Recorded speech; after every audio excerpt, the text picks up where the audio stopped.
Хайде да сменим всички филтри и маслото на двигателя на това C400 бензин.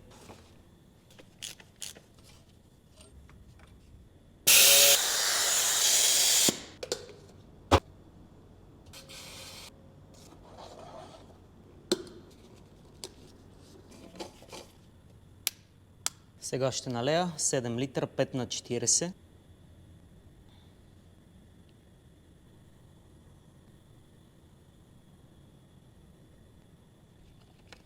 Докато маслото се стича, ще подменя въздушните филтри.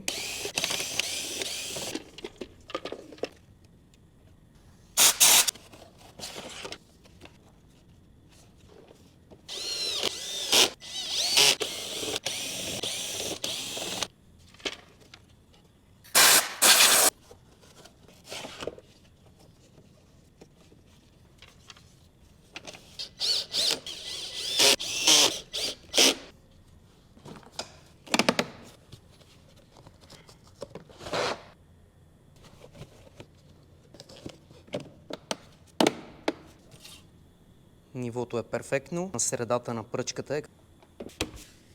Сега ще подменя и филтъра на климатика.